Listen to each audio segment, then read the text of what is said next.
요한복음 11장 17절입니다. 인용한 성경은 한글 킹제임스 성경입니다. 예수께서 와서 보시니 그가 무덤에 있은지 이미 나흘이 되었더라. 나사로가 무덤에 있은지 벌써 4일이나 지났습니다. 그러나 이 구절은 하나님의 경륜과 아주 깊은 관계가 있습니다. 예수께서 이 땅에 와서 보시니 타락한 인간이 무덤에 있은지, 즉 죽음에 갇혀 있은지 이미 나흘, 4000년이 되었다는 점입니다. 성경에서 하루는 1000년을 나타낼 경우가 많습니다. 나사로는 주님께서 사랑하셨던 유대인이었습니다. 그러나 아담 이후 죄 가운데서 죽어있는 죄인이라는 점은 맞습니다. 아담이 죄를 짓고 에덴에서 쫓겨난 뒤 예수 그리스도께서 지상에 다시 나타나실 때까지는 4000년의 시간이 지났습니다. 주님께서 이 땅에 오셨을 때는 이미 인류가 4000년 동안 무덤 속에 있는 거나 마찬가지였습니다. 예수께서 우신다는 표현이 나옵니다. 예수께서 다시 속으로 신음하시며 무덤에 오신다는 표현이 38절에 나옵니다. 죽은 나사로를 살리시려고 오신 주님께서 우셨습니다.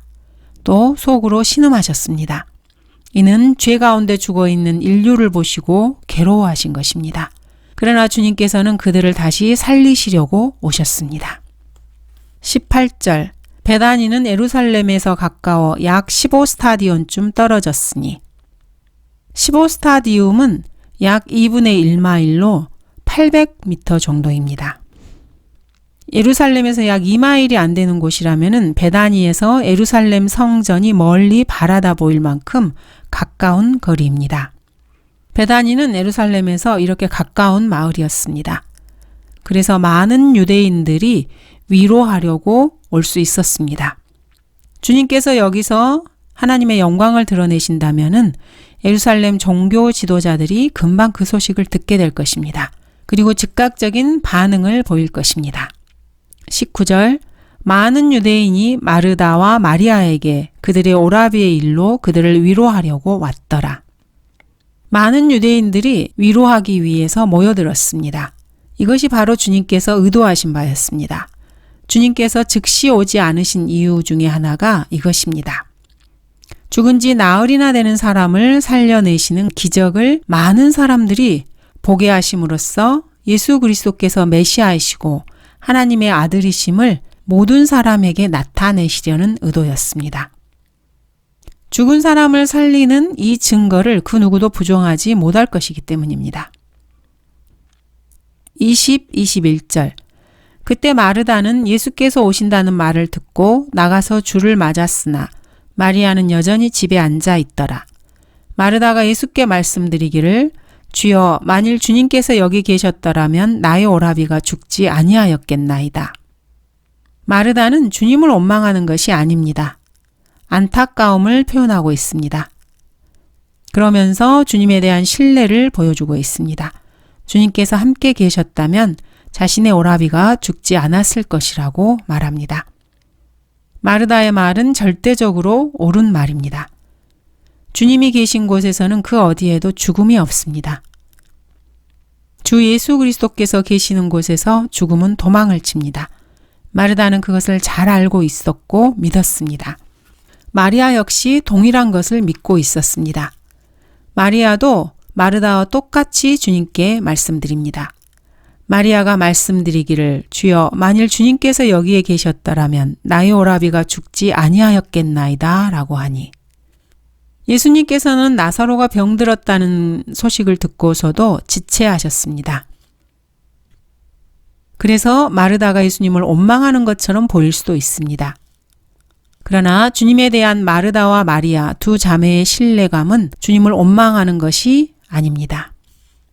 22절 그러나 나는 지금이라도 주님께서 무엇이든지 하나님께 구하시면 하나님께서 주님께 주실 줄 아나이다 라고 하니 지금이라도 주님께서 무엇이든지 하나님께 구하시면 주 예수 그리스도께서 하나님께 구하시면이라는 말은 주님을 피조물인 인간 수준으로 끌어내리는 것이 아닙니다. 나와 내 아버지는 하나라는 주님의 말씀을 충분히 이해하면은 잘 이해할 수 있는 구절입니다. 예수 그리스도는 아버지 하나님과 하나이십니다. 그러므로 주님께서 무슨 일을 하시든지 주님 혼자 주님 뜻대로 하는 것이 아니고 아버지 하나님과 함께 하시는 것입니다. 내가 행하는 모든 것이 바로 아버지 하나님의 뜻을 행하는 것이다. 이 뜻입니다. 그러므로 주님께서 무엇이든지 하나님께 구하시면 하나님께서 주님께 주실 줄 아나이다. 이렇게 고백한 마르다의 말은 주님께서 하실 의향만 있으시다면 무엇이든지 하실 수 있다고 믿는다는 뜻입니다. 주님께서 하시는 모든 일이 하나님께서 하시는 일이라고 믿는다는 말입니다.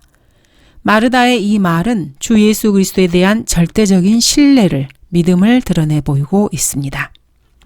23, 24절 예수께서 그녀에게 말씀하시기를 너의 오라비가 다시 살아나리라고 하시더라. 마르다가 주께 말씀드리기를 마지막 날의 부활로 그가 다시 살아날 줄을 내가 아나이다 라고 하니 마르다는 두 가지 실수를 합니다. 너의 오라비가 다시 살아나리라는 주님의 말씀이 마지막 날에 일어나게 될 전면적인 부활이라고 생각한 것입니다.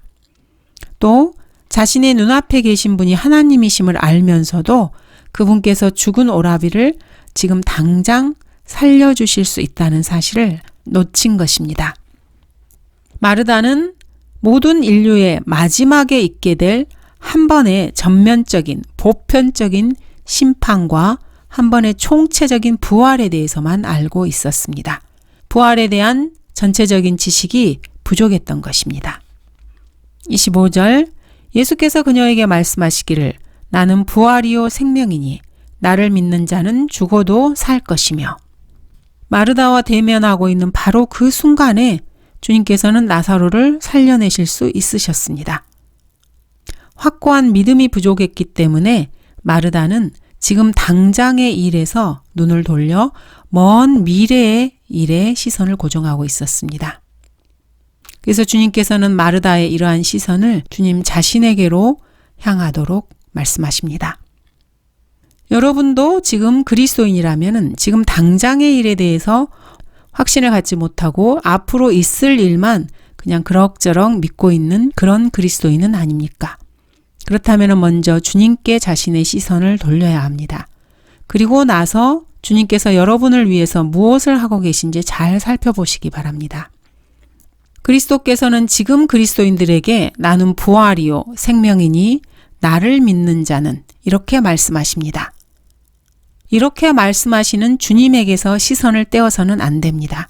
부활이요 생명이신 예수님께서 지금 그리스도인인 여러분에게 무슨 일을 하고 계신지 잘 살펴보시기 바랍니다. 주님께서는 지금 마르다에게 이것을 말씀하고 계십니다. 나를 믿는 자는 죽어도 살 것이며 주님을 믿고 죽은 성도들은 지금 무덤 속에 잠들어 있습니다. 주님께서 재림하실 때 무덤 속에 잠들어 있는 성도들이 휴거될 때 맨 먼저 몸이 바뀌게 됩니다. 주님께서는 마지막 날에 총체적인 부활 이전에 재림하십니다. 그리스도 안에서 잠든 사람들이 다시 새로운 몸을 입고 살아나는 부활이 있습니다. 이 사실을 주님은 지금 일깨워주고 계십니다. 백보자 심판이 있기 전에 총체적인 전체의 부활 때에는 구원받지 못하고 죽은 모든 자들이 부활해서 심판대에 불려나와 지옥행을 선고받게 될 것입니다. 26절 또 살아서 나를 믿는 자는 누구나 영원히 죽지 아니하리라. 내가 이것을 믿느냐고 하시니. 예수 그리스도를 믿고 있는 그리스도인 성도들은 죽지 않고 주님의 재림을 맞이할 수 있는 기회가 있습니다. 단 한 번도 사망을 맛보지 않을 수 있습니다. 주님이 다시 오시면은 그리스도인들은 휴거되어서 영원히 살게 될 것입니다. 첫 열매들의 두 번째 부류에 속하는 사람들이 바로 그리스도인입니다. 고린도전서 15장은 오 사망아 너의 쏘는 것이 어디 있느냐고 말씀하십니다. 주님이 다시 오시면은 살아남아 있는 그리스도인들은 사망을 맛보지 않을 것입니다. 오 음부야 너의 승리가 어디 있느냐? 무덤 속에 잠들어 있는 성도들이 죽음에서 깨어나 다시 살아남으로써 무덤에 그대로 갇히지 않게 되기 때문에 이렇게 말씀하시는 것입니다. 주께서 호령과 천사장의 음성과 하나님의 나팔 소리와 함께 하늘로부터 친히 내려오시리니 그러면 그리스도 안에서 죽은 자들이 먼저 일어나고 죽은 사람들이 먼저 몸이 부활합니다. 그리고 나서 살아있는 우리도 공중에서 주와 만나기 위하여 그들과 함께 구름 속으로 끌려 올라가리니 그 다음에 살아있는 그리스도인들이 구름 속으로 끌려 올라가게 됩니다. 그리하여 우리가 영원히 주와 함께 있으리라. 예수님께서는 지금 마르다에게 부활 이전에 휴거가 있을 것이고 이 휴거 때에는 죽은 성도들이 부활하고 또 살아있는 성도들이 다 같이 살아있는 채로 몸이 변화되어 휴거될 것을 말씀하고 계십니다. 마르다는 나는 부활이요 생명이라고 말씀하신 예수 그리스도께 시선을 집중해야만 했습니다. 부활이요 생명이신 주님께서 마르다의 오라비에게 행하실 일을 이제 곧 보게 될 것입니다. 내가 이것을 믿느냐? 이 말씀은 언제나 그리스도인들의 마음을 찌르는 도전적인 말씀입니다. 여러분들은 믿으십니까? 여러분이 그리스도인이라면 거듭난 이후 지금까지 성경을 통해서 주님께서 여러분에게 보여주시고 가르쳐주신 모든 것들을 있는 그대로 다 믿고 있는 것입니까? 평소에 아무 일이 없을 때는 믿는다고 스스로 말하고 고백하고 마음속으로 다짐하지만은 실제 여러분의 삶 속에서 어떠한 고난이 생기고 시험에 맞닥뜨리게 되면은 사실은 믿고 있는 게 아니었다는 것을 스스로 깨닫고 부끄러워할 수도 있습니다. 마르다는 네 주여 나는 주께서 세상에 오실 그리스도 곧 하나님의 아들이심을 믿나이다 라고 고백합니다. 주님께서 마리아를 찾으시는 장면은 성경 기록에는 없습니다. 그래서 선생님이 오셔서 너를 부르신다. 이 말은 마르다가 한 말입니다. 어쨌든 마리아는 이 말에 급히 일어나서 주님께로 왔습니다. 주님께서 부르신다면 조금도 지체할 이유가 없습니다. 마리아와 마르다를 위로하러 왔던 유대인들이 마리아가 슬픔이 넘쳐서 오라비가 있는 무덤으로 가서 통곡이라도 할 것이라고 생각했습니다. 유대인들은 예수 그리스도를 영접하지 않고 예수님을 대적하는 사람들이었지만은 슬픔을 당한 이웃에게 찾아와서 위로해주는 모습은 보였습니다. 이러한 미덕으로 인해서 주님께서 행하시는 놀라운 기적들을 목도할 수 있는 기회를 얻은 것입니다. 그리고 그 가운데 많은 사람들이 주님을 믿게 되었습니다. 그때 마리아에게 왔다가 예수께서 하신 일들을 본 많은 유대인들이 주를 믿었으나 이렇게 45절은 기록하고 있습니다. 28절 이후입니다. 그녀가 이런 말을 한 후에 가서 자기 동생 마리아를 은밀히 불러 말하기를 선생님이 오셔서 너를 부르신다고 하니 그녀가 이 말을 듣고 급히 일어나 주께로 오더라. 예수께서는 아직 고을로 들어오지 아니하시고 마르다가 맞이하던 그곳에 계시더라. 그러므로 집에서 마리아를 위로하며 그녀와 함께 있던 유대인들은 그녀가 급히 일어나서 나가는 것을 보고 따라 나가며 말하기를 무덤에 가서 울려고 그리로 간다고 하더라. 32절입니다. 마리아가 예수께서 계신 곳에 와서 주를 보고 그의 발 앞에 엎드려 말씀드리기를 주여 만일 주님께서 여기에 계셨더라면 나의 오라비가 죽지 아니하였겠나이다 라고 하니 마르다 역시 마리아와 똑같은 고백을 했었습니다. 주님께서는 마리아와 마르다의 생각을 인정하셨습니다. 주님이 계셨으면 나사로는 죽지 않았을 것입니다. 마리아는 지금 주님의 발 앞에 엎드려 있습니다. 마리아의 이런 모습에서 우리는 주님을 향하여 경배드리는 마리아의 아름답고 간절한 마음을 볼 수 있습니다. 33절 그때 예수께서 그녀가 울고 있는 것과 그녀와 함께 온 유대인들도 우는 것을 보시고 영으로 신음하시며 괴로워하시다가 예수님께서는 영으로 신음하시며 괴로워하셨습니다. 여기서 영이라는 것은 물론 사람의 영을 말합니다. 주님께서는 사람으로 이 땅에 오셨습니다. 그래서 주님께서는 사람의 영을 소유하고 계셨습니다.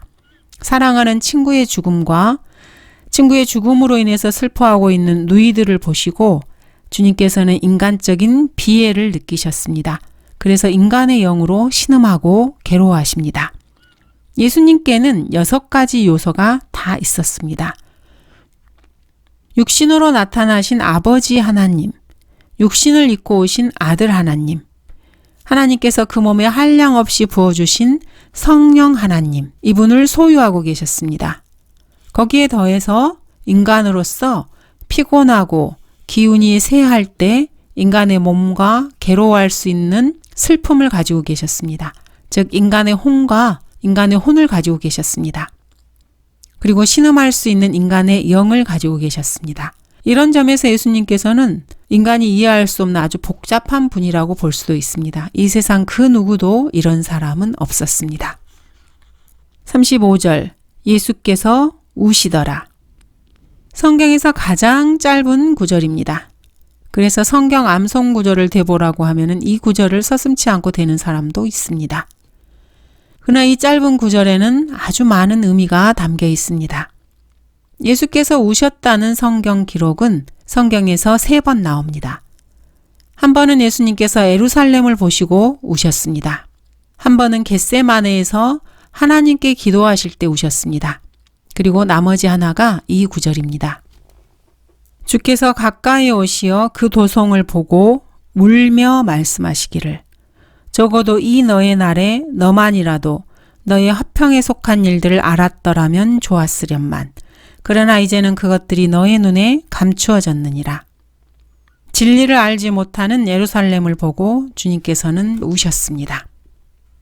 그는 육체로 계시는 날들 동안 자기를 사망에서 구원하실 수 있는 분께 심한 통곡과 눈물로 기도와 간구를 드렸고 하나님께서는 그의 두려워하심을 인하여 들으셨느니라.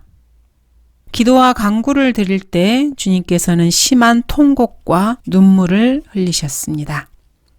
이렇게 하늘과 땅을 창조하신 하나님 아버지께서 인간의 육신의 몸으로 오셔서 눈물을 보이셨던 것입니다.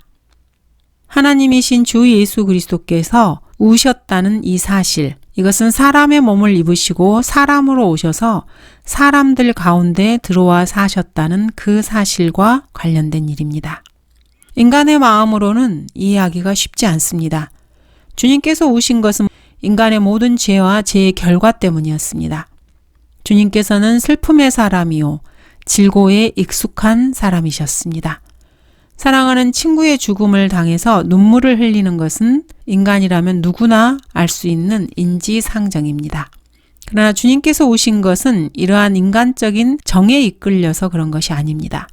죄의 결과로 혼에게 있는 죽음의 그림자 때문이었습니다. 참으로 사랑하는 나사로였지만 나사로의 혼은 주님께서 오셨을 때 죽음의 그림자에 덮여 있었습니다. 이로 인해서 주님께서는 이 땅에 오신 것입니다.